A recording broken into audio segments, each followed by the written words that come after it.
Start. అందరికీ నమస్కారం. నా యూట్యూబ్ ఛానల్కి స్వాగతం. ఈ రోజు నుంచి మన యూట్యూబ్ ఛానల్లో రోజుకు ఒక స్టోరీ చెప్తాను అనమాట. సూపర్ ఉంటాయి.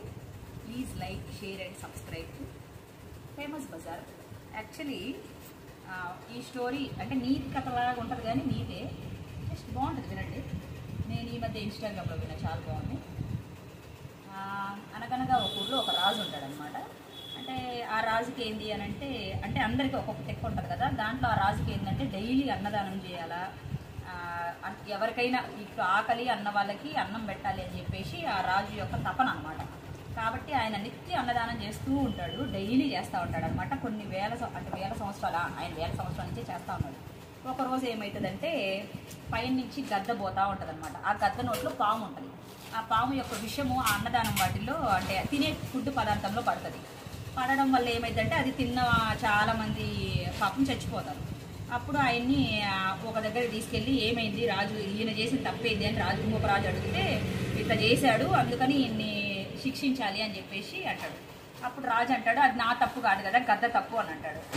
గద్ద అంటది, అది నా నోట్లో ఉన్న పాము నా తప్పు కాదు, నేనేం చేయలేదు అని అంటది. అట్లా చెప్పేసి అందరినీ నరకానికి తీసుకెళ్తాడు రాజుతో సహా. తర్వాత ఏమవుతుంది, రాజు యొక్క మంచితనం తెలుసుకున్న పైన ఉన్న ప్రభు, వద్దులే నువ్వు మంచోడివి, అన్నదానం చేసావు కదా నీకు పుణ్యం అని చెప్పేసి కింద పంపించేస్తాడు.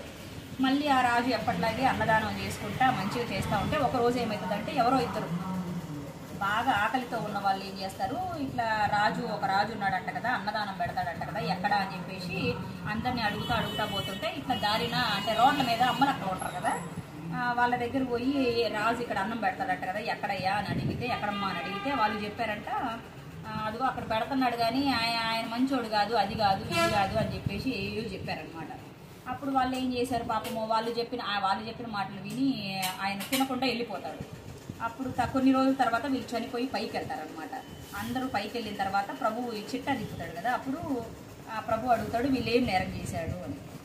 ఏం లేదు ప్రభు, వాళ్ళు అన్నదానం పెడుతుంటే వీళ్ళు అమ్మలక్కలు ఆ మాటలు ఈ మాటలు చెప్పి ఆకలిగా ఉన్న వాళ్ళకి ఆ అన్నం కూడా దక్కనేకుండా చేశారు అని అంటే, అప్పుడు రాజు అంటాడంట, సహాయం అంటే వాళ్ళు హెల్ప్ చేయరు, చేసే వాళ్ళని చేయనియరు, అలాగని వాళ్ళు పెట్టే వాళ్ళని పెట్టనియరు, కాబట్టి వీళ్ళకే నరకానికి పంపిద్దామని చెప్పేసి పంపించేస్తారనమాట. అది స్టోరీ ఏంటి అని అంటే, దీంట్లో మనం చెయ్యం, చేసే వాళ్ళని చేయనియం, కాబట్టి మనం నోరు మూసుకొని ఉన్నాం అంటే చేసేవాళ్ళు చేస్తారు కదా. అంటే మన మాట వల్ల ఎంత పాపం మూట కొట్టుకుంటామో అనేది ఈ స్టోరీ యొక్క మూలం. Thank you so much. వినండి, లాస్ట్ దాకా విని మంచిగా